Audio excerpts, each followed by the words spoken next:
Hi, I'm Hector. A central aspect of what I teach is to discover your true nature. I say that all manner of good things come from recognizing the truth of who you are and then living it.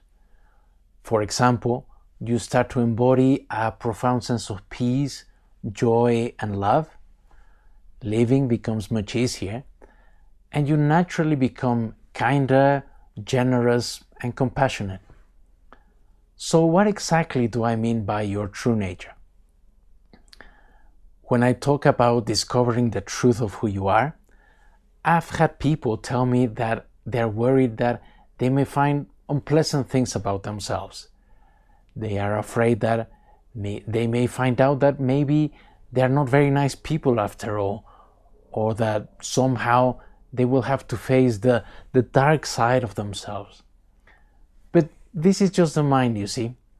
They are wrong ideas the mind comes up with when told that there is something that you are unaware of within yourself. The mind thinks, oh my God, what if I find something evil is lurking down there? Which is not like that at all. Discovering your true nature is not finding out who you are psychologically. It is not looking into your personality, your thoughts and emotions, your intentions or subconscious motives. So let me explain what I mean by your true nature. You refer to yourself as I all the time, don't you? You say things like, I'm a man or I'm a woman, I am British, I'm 46 years old, I am driving, I am upset, I am hungry, and so on. But what is this I you constantly refer to? What is this I? Is it your body? Is it your mind? Or is it something altogether more profound than both of them? Let's have a look at it. And let's start with the body. Unconsciously, we identify with the body. For example, we say things like, I'm starving or I'm cold. When somebody dies, we say, he or she is dead, gone. But is I the body? The body that you have now is not the same that you had when you were a baby, a child, or a teenager. Yet the I that you are is the same, isn't it? Your body has changed quite a lot since you were born, but you, the one noticing these changes, have not. Let me explain this in another way. If you were to lose a hand, would you be less? Even if you were to lose all your arms and legs, and if you were to become blind and deaf, would you be less? Of course not. The I in you would remain the same, right? So the I is not the body. In other words, you do have a body, but you are not the body. This also applies to all that comes with the body, the senses and bodily sensations. Now let's turn to the mind. You unknowingly identify with the mind, particularly with that inner voice that you believe is yours. Those thoughts definitely seem to be what the I in you is thinking. But is this true? Now, you're able to notice the thoughts that arise in your head. If you can be still for a little while and just observe them, you will see that they come and they go on their own. So the I in you can watch the thoughts. And the fact that you can observe them means that you, the I, are not them. A thought appears and then it goes. And on the other side, or on the other hand, there is the I that is aware of the thought and that the thought is no longer there. Now, this is true, isn't it? So clearly, you're not your mind either. The same goes for your emotions, memory, imagination, personality, and feelings. The fact that you can observe them and that you can be aware of them when they come and go means that you are not any of them. Even the faculty of paying attention, you're not that either. You are not your attention because you can notice when your attention is distracted somewhere else. So, we habitually identify ourselves with the body and mind, but as you can see, you are neither of them. In other words, any ideas or concepts you have about who you are not the truth. Ideas such as I am old or I am young, I am fat or I am thin, I am better than them or I'm not very good, either refer to the condition of your body or mind, or they're just opinions you believe in.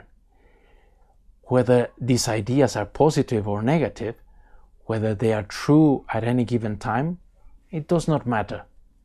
They are simply not the truth of your being. Now, that which is behind the body and mind, that is what I refer to as your true nature. That which is behind the body and mind is also the source of both of them, but it is not affected or changed by anything that happens to the body or the mind. Now, usually at this point, what tends to happen is that the mind will try and come up with a concept of what your true nature is. I have heard things like, well, my true nature is my soul, or it's spirit, or it's my essence. In most cases, and for most people, these are just concepts, mere mental ideas. The mind wants to grasp what your true nature is and feels that having a nice concept such as it's a spirit is enough. But the truth is, it isn't. What matters is to experience your true nature directly. Only the direct recognition of who you are has transformative power.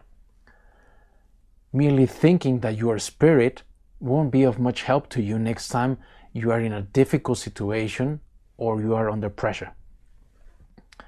So, if you notice your mind trying to figure out what your true nature is, do your best to just let go of the effort. The mind will never be able to grasp the truth of who you are because your true nature is behind the mind, as I've said.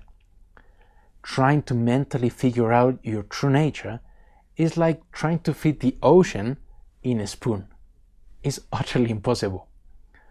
So, we seem to be in a bit of a pickle right now.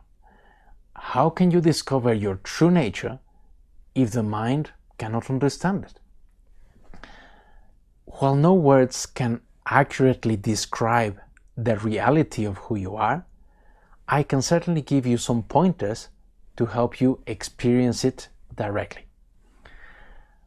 I mentioned that your true nature is that which is behind the body and mind. It is the I in you that is effortlessly aware of everything. It is not a thing. It is nothing that you can touch, feel, or hear. And you cannot mentally conceive it. And as such, it is ineffable. No concept will ever encompass the truth of who you are. Whatever word you use to describe it, soul, spirit, essence, does not matter. To experience your true being, all you need to do is to bring your attention deep within you, to investigate the I in you. It is not difficult. You don't need to quit your job, go live in a monastery, or attend long silent retreats. You can recognize the truth of who you are in the midst of your living circumstances. All you need to do in the first instance is to just let go of the attachment to the ideas of who you think you are. And once you've done that, even if it's just for a few moments, all you need to do is look within and see that which is always here, beyond the changes in the body and mind. You will find that there is something unchanging within you, utterly unmoving, poised and still. And within that stillness, everything arises. Your body, your mind, the earth, everything. I hope this video has helped you to better understand what I mean by your true nature. Discovering who you really are is the most important and beautiful discovery you will ever make. Once you do, you will find a sense of profound peace that nothing or no one can ever take away from you. Love that encompasses every creature and everything in the world. Constant joy, and you will also be free from suffering and unhappiness. So, endeavor to find the truth of who you are. You will be extremely happy you did.